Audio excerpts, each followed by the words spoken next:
Good afternoon, Fantasy Bay. Mike Williams here with another Week 10 game preview. And today we're going to be going over the Dolphins versus the Colts. Let's get it started. The over-under for this game is 43.5. The spread is -10.5. Colts. So we're going to start with Miami. Ryan Fitzpatrick has been playing very well. 11, 22, 15, 29 fantasy points against the Jets. 29 fantasy points against the Jets last week. I think Ryan Tannehill is a great gunslinger, but I'm not trying to play him this week against the Colts. They rank 22nd against the quarterback, only allowing 16 fantasy points a game. Last 2 weeks the Colts have played, they've allowed the 25th fantasy points a game. That's not good. And 26. So they're defending very well. I'm not trying to play Matthew Stafford in this non-plus matchup. Let's get down to wide receivers. Devontae Parker, I actually have in as a low-end wide receiver 2 flex play. Actually, no, not low-end wide receiver 2. He's just a flex play. Devontae Parker is a flex play. I think Ryan Fitzpatrick's going to throw it to him, especially with Preston Williams going down. I think Devontae Parker is going to be a good start, but I do not have him anywhere higher than a flex play.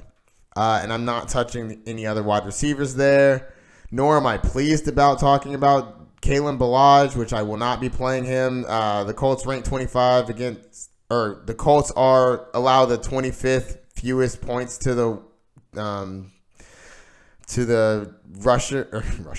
running back.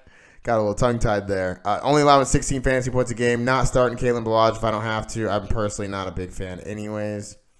I do think that Mike Gesicki is actually a solid start this week.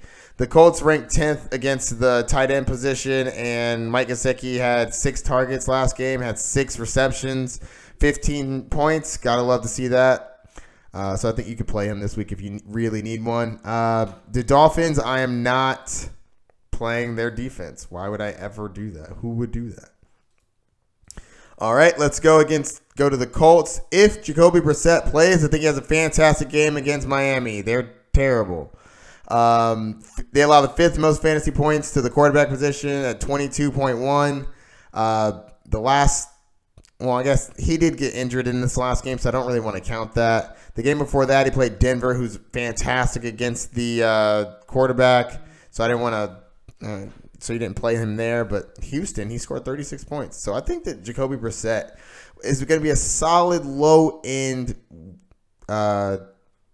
quarterback. If he plays, I think that he could be a 15th ranked quarterback of the week. But I mean, he's going against Miami, so he always has upside. He has the upside of scoring in the 20s and the 30s, so I'm going to have him as a fringe start this week. I like Jacoby Brissett. I think he could be fine. But he has T.Y. Hilton out, which is not very good. I'm disappointed in that. I know he had a calf strain. I'm going to keep monitoring this, but in the meantime, you got to play Zach Pascal. My man is on the field 60% of the time. That's not the best in the world, but it's solid. And with T.Y. Hilton out, I think that number goes up. The Dolphins are the 7th against the wide receiver, so I definitely think that he should be able to have a good game. I have him as a flex play. Marlon Mack, though, I don't have him as a flex play. I have him as a top 10 play. Marlon Mack going against the Dolphins is something that you really should be looking forward to. The Dolphins allow the 4th most points to the running back at 24.1. You love to see that. I think he has a great game. I definitely can see them going up and needing to run the ball. So this is a great matchup for him. Eric Ebron could always get you a touchdown, so I think he's a fine start, even though the Dolphins are middle of the pack against the tight end. And I think that you can play the Colts defense against Miami. There'll be a couple turnovers. And Ryan Fitzpatrick is a gunslinger, but you get your points from picks and fumbles, and I think that they can get a couple of those. So that's going to do it, Fantasy Bay. Don't forget to like and subscribe. Check out the rest of my videos. I have the Art of Trade that just came out, so I can tell you how to make your last-minute trades before the deadline approaches. If you have any questions, hit me up. Mike Williams, Fantasy Bay. I'm out.